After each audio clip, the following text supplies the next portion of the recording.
Ukai જળાશયवर floating solar plant અને અભયારણ્યના વિરોધમાં આજે આદિવાસી સમાજની આક્રોશ મહાસભામાં ઉપસ્થિત મારા સાથી મિત્ર એવા ચેતરભાઈ, પૂર્વ સાથી મિત્ર એવા આનંદભાઈ, સુનિલભાઈ અને યુવાન આગેવાન એવા યુસુફભાઈ અને તમામ મંચસ્થ બિરાજમાન આગેવાનો, જે રીતે આનંદભાઈએ વાત કરી 5000 વર્ષોથી આપણને કંઈક ને કંઈક ભોગે લૂંટવામાં, કચડવામાં આવ્યા છે, પરંતુ હવે બસ, હવે આ લડાઈ આર પારની લડાઈ રહેશે. આ લડાઈ માત્ર એક જ્ઞાતિને બચાવવા માટે નથી, આ લડાઈ સમગ્ર આદિવાસી સમાજને બચાવવા માટેની લડાઈ છે. અને આ લડાઈ કોની સામે છે? ચોર, લુચ્ચા, નાલાયક, આંધળી પેરી સરકારની સામેની લડાઈ છે. કોઈ પણ ભોગે એમને આપણી જમીન જોઈએ છે, કોઈ પણ ભોગે એમને આપણું જંગલ જોઈએ છે, કોઈ પણ ભોગે એમને આપણું પાણી જોઈએ છે, અને કોઈ પણ ભોગે આપણા આદિવાસી સમાજનું અનામત જોઈએ છે. હવે અમે કદી કાળે તમને જળ જંગલ જમીન આપવાના નથી. કોઈ પણ પ્રોજેક્ટ હોય આદિવાસી સમાજમાં, કોઈ પણ અત્યાચારી પ્રોજેક્ટો લાવવાનો હોય આદિવાસી સમાજમાં, અત્યારની લડાઈ અહીંના આગેવાનો દ્વારા ખાનગીકરણના હોસ્પિટલના વિરોધમાં લડાઈ લડી રહ્યા. એના વિરોધમાં અમે વિધાનસભામાં આરોગ્ય મંત્રીને પૂછ્યું કે તમે તાપી હોસ્પિટલનું ખાનગીકરણ પીપીપીના ધોરણે કરવાના, અમારા લોકોને એમાં શું ફાયદો છે? પરંતુ આ ચોર નાલાયક સરકારના મંત્રીએ ગોળ જવાબ આપીને આપણને એનો જવાબ આપ્યો નહીં. પરંતુ એનાથી તાકીને અમે બેસી નથી રહેવાના. અમે એમને એમ કીધું, જો કોઈ ફાયદો થતો હોય તો સુરતની હોસ્પિટલનું ખાનગીકરણ કેમ નથી કરતા? જો કોઈ ફાયદો થતો હોય તો અમદાવાદની હોસ્પિટલ, બરોડાની હોસ્પિટલનું ખાનગીકરણ કેમ નથી કરતા?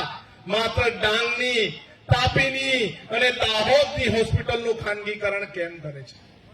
અત્યારે પણ આ જળાશયનો માત્ર એક પ્રશ્ન નથી. અમે આગળ પણ લડ્યા છે, ભારતમાલા પ્રોજેક્ટના વિરોધમાં પણ લડ્યા છે, અમે એમાં જીત મેળવી છે. અમે તાપી નર્મદા રિવરલિંગ પ્રોજેક્ટમાં સૌના સાથ સાથે અમે લડ્યા છે, એમાં પણ અમે જીત મેળવી છે. પરંતુ જ્યારે અમે નામ વાંચ્યા, જ્યારે અહીંના આગેવાનો અમને મળ્યા, ત્યારે અમે એમને એમ કીધું, તમે તમારા વિસ્તારના ધારાસભ્યને બી બોલાવજો, નહીં તો એમ કે અમને બોલાવેલા નહીં. બોલાવ્યા ને ગણેશભાઈ, આપણે બધાને બોલાવ્યા ને, સાગરભાઈ, બધાને આવ્યા. એ લોકો કોણ નથી આવ્યું? એનું ધારાસભ્ય કોણ? અહીંના ધારાસભ્ય કોણ? અહીંના ધારાસભ્ય કોણ? એ કુંવરજીભાઈના ઘરે જઈને હલ્લા બોલ કરવું પડે હોય તો આદિવાસી તું આદિવાસી સમાજની અનામતની સીટ પરથી ચૂંટાયો છે, તું આદિવાસી સમાજના લોકો પર ચૂંટાયો છે.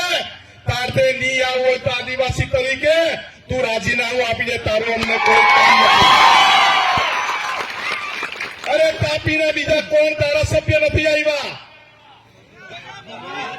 જયરામભાઈ ગામિતના ઘરે જઈને કહેવો, તમે આદિવાસી પ્રમાણપત્ર પર આદિવાસી અનામત સીટ પર ચૂંટાયેલા છે, અમારા પ્રશ્નને તું વાચા નહીં આપતો, તું ઘરે બેસી જા, તારી અમને કોઈ જરૂર નથી. પછી બીજું તાપીનું કોણ ધારાસભ્ય નહીં આવ્યું?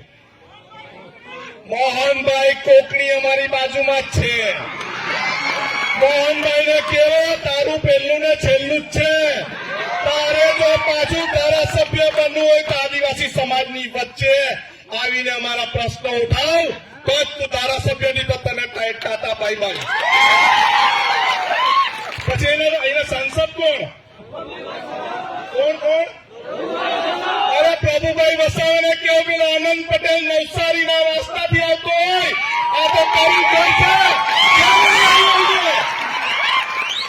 તમારી પહેલી ફરજ છે તમે સરકારમાં છો અને તમે અમારા પ્રશ્નને હલ કરી શકો છો.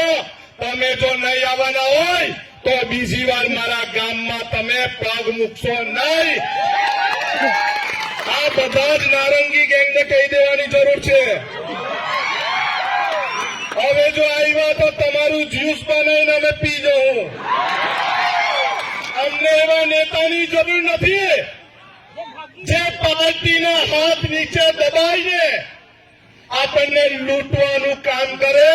આપણને એવા નેતાની જરૂર છે સમાજ બોલાવે ત્યારે તાપ તડકામાં પણ અહીંયા બેસીને આપણને સમર્થન આપે. અને આજની આ સભા એના આગેવાનોને કેવું છું, આ છેલ્લી સભા નથી. હજુ તો લડાઈ આક્રોશની શરૂઆત થઈ છે. હજુ તો સોનગઢ આપણે ભરવાનું છે. ભરશો ને? સોનગઢમાં જઈને મામલતદારને આવેદન પત્ર આપવાનું છે. આપશો ને? સોનગઢમાં જઈને ત્યાંના લોકોને બતાવવાનું છે અમે જે માછલી પકડીએ તે તમે ખાતા છો. અને રાકેશભાઈએ કીધું કે રેતી અમારી, કપચી અમારું, પાણી અમારું. પણ રાકેશભાઈને બીજી બી વાત કરો, અમારી બહેનો પશુપાલનનો વ્યવસાય કરીને દૂધ જે લે છે ને એ દૂધ સુમુલમાં જાય છે ને ત્યારે સુરતવાળા ચા પી છે. એ દિવસ તમે દૂધ ભરવાનું બંધ કરી દો ને તો એ લોકોનો ચા બી હવારમાં મળતી બંધ થઈ જાય. તમારે આદિવાસી સમાજની મહેનતથી બનાવેલા રસ્તા પર ચાલવું છે. તમે આદિવાસી સમાજના મજૂરોની મહેનતથી બનાવેલા ઘરમાં રહેવું છે. તમે આદિવાસી સમાજની મહેનતથી બનાવેલા ડેમોનું પાણી પીવું છે. પરંતુ આદિવાસી સમાજના હક અને અધિકાર માટે બોલવું નથી. એવા લોકોને ઓળખી લેવાની જરૂર છે અને એવા લોકોને ઓળખીને બતાવી બી દેવાની જરૂર છે કે આદિવાસી સમાજની તાકાત શું છે, આદિવાસી સમાજનો પાવર શું છે.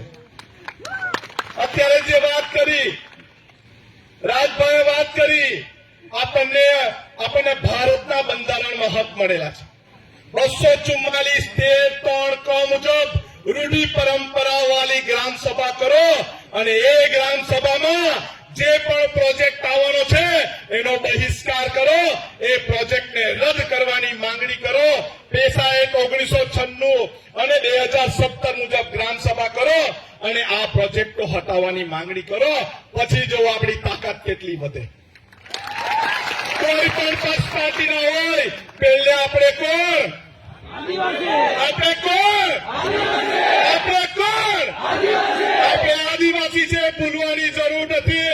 આપણે આદિવાસી છે અને જે આદિવાસી નથી એવું ભૂલી ગયેલા છે ને તમારે એમપી એમએલએ એને બતાવી દેવાનું. તારા પ્રમાણપત્ર વગર લડી બતાવ, પછી તને ખબર પડશે. હવે પછીની કોઈ બી ચૂંટણી આવે નારંગી વાળાને ઘૂસવા દેવાના છો? અરે હાથ ઊંચો કરીને કેવો. અરે ભાઈઓ પર ઓછો વિશ્વાસ, બહેનો તમે હાથ ઊંચો કરીને કેવો. ઘૂસવા દેવાના છો? ઘૂસવા દેવાના છો? અરે કોઈને ઘૂસવા દેવાની જરૂર નથી. અહીંના આગેવાને મને કીધું આનંદભાઈ પરવાનગીનું શું કરવાનું? મેં કોઈ પરવાનગી લેવાની જરૂર નથી. આપણે આપણા ગામમાં, આપણે આપણા વિસ્તારમાં સભા કરવાના હોય ને પોલીસની મંજૂરીનું શું કામ છે? કામ છે? આપણે કોઈ 2 નંબરનો ધંધો નથી કરવાના. મંજૂરી લેવાની જરૂર પડે.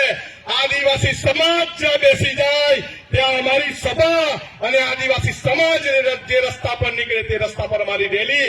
તમારા બાપમાં તાકાત નથી, તમારી સરકારમાં તાકાત નથી, તમારા અધિકારીઓમાં તાકાત નથી આપણને રોકી શકે. અને અમે 16 જેટલી રેલીઓ કરી. કેટલી રેલી? 16 રેલી કરી. અમને તોડવાની કોશિશ કરી, અમને પૈસા આપવાની કોશિશ કરી. અમે કોઈ પણ જગ્યાએ તોડાય અને પૈસા અમે લીધા નથી ને આપ્યા પણ નથી. પરંતુ એક જગ્યાએ અમારા સુનિલભાઈથી માંડીને બધાના પાકીટ ચોરાયેલા. ના ચોરાયા ખબર?